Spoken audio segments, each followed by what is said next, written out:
Okay, gentlemen, a lot of these questions have come from the general public, and one of them was brought to my attention. They said some economists are forecasting that this will be the mother of all jobless recoveries.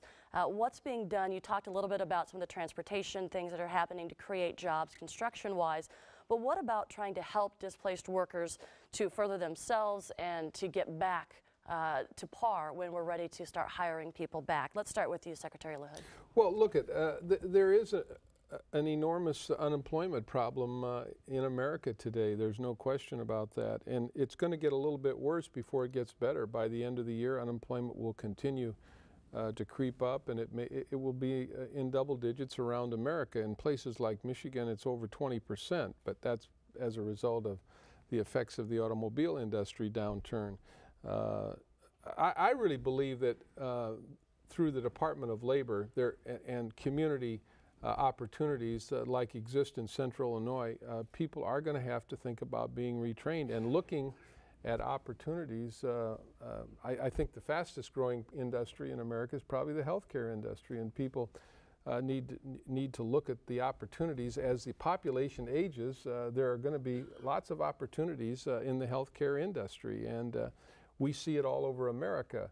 I also think that there will be some opportunities in small businesses, and I think small business will come back, but it's sort of the lagging opportunity, I think, for people. But for people that are out of work and people that are being challenged because of unemployment, they need to really look at what opportunities exist at these one-stop shops that exist here in Central Illinois, where people can go in and take a look at what their skills are and take a look at what opportunities are over the next decade. Some will be in healthcare, some will be in other small businesses, and there are programs that are with monies coming into places like Central Illinois and all over America for people to be retrained and really rethink about where they want to be over the next decade. There's some serious challenges, but we met these challenges in the 80s. We did it right here in Central Illinois. This is much more severe. But I think the attention that you all are paying to it, that Caterpillar's paying to it, that the community's paying to it, that the federal government's paying to it, I think all of us working together, we will work through this. I'm optimistic. A year from now, our economy will be much better, and people need to position themselves to get into a position of retraining or rethinking about where they want to be a year from now and also 10 years from now. You know, Ray, we've seen increases in education, 20% new enrollments and training for all different sectors. We've seen folks go back to school if they have dual head household, two earners in a household, they'll get one or the other to go back to school to get some retraining on that. That's probably a really good thing, because I think some folks are sitting on unemployment and sort of waiting for an old economy to come back. Jim, do you think that old economy is coming back? I think it's interesting. In our country, we have a big increase in enrollment in universities around the country as people are looking to go in and retool some of their skills, and some people are spending another year investing in education, preparing themselves for employability. One thing I've been very pleased, when we first were experiencing layoffs at Caterpillar, one of the things I wanted to do was to make training available to people on a voluntary basis during a period of time when they're laid off. Even if they don't come back to Caterpillar, improving their skill sets, their employability, I thought would be very helpful to them. So, for example, I wanted to keep all of our computer labs open, have trainers available to help people with the CAT learning management system. You can take online courses, and maybe you need a little help. You can do these at home. Initially, we were told, well, if you do that, then they won't be able to get any unemployment. I thought, well, that's a little disappointing. I've seen other places in the world where people are training during periods of layoff. Why can't we do that here? So fortunately, we've gotten some relief on that, and we are offering those kind of programs to our employees and encouraging them to work on enhancing their skill sets during this period of downturn and think about how they can better position themselves in the economy of the future. One thing I'd want to throw in here is, the United States economy, we are more nimble than many of at least the OECD older economies around the world, the Japanese, the Europeans, where it's virtually impossible to reduce the size of your workforce. That will also mean that people will be very reticent to hire in those markets.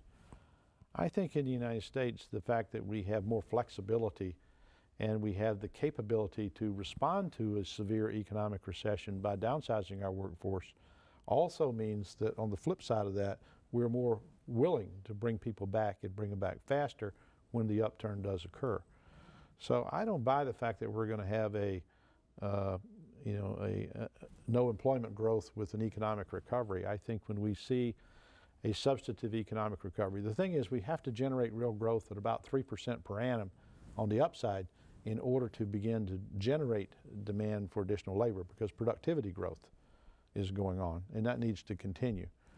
But I think this economy, the U.S. economy in our view, will likely be, of the OECD countries, the more developed economies in the world, the U.S. economy will likely come out of this a little stronger than the others. Let's bring it down to a very local level. Folks have changed a lot of the activities because of the recession. They've gone back to school, they've started saving more, they've created new patterns of employment, and yet our local governments have started to really relook at how they're delivering their bundle of services. They have budgets that are far less. They're struggling with a whole series of problems that they may have had sort of in the background, but now it's in the front. What's our advice to the local economy, local economic government leaders on how they should really be able to deliver the best services for the local community? Mm-hmm. Well, look, I think what some state governments are doing and what some local governments are doing is really thinking outside of the box, that they don't necessarily have to provide the service, that maybe they can contract out.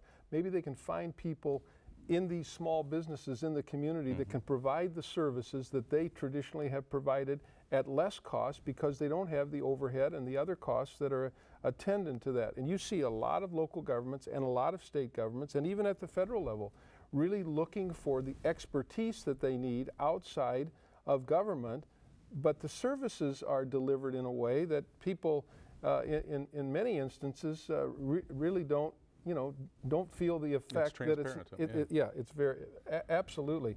And I think you'll see many more state and local governments, and certainly at the federal level, looking for the expertise out in the communities that enhances those small businesses as they deliver those services. Mm-hmm. So as a small business, government may be the new vendor for you. That's correct. Yeah, right? That's correct. And I think small businesses will be looking at those opportunities as they retool in order to sustain the kind of opportunities for their employees.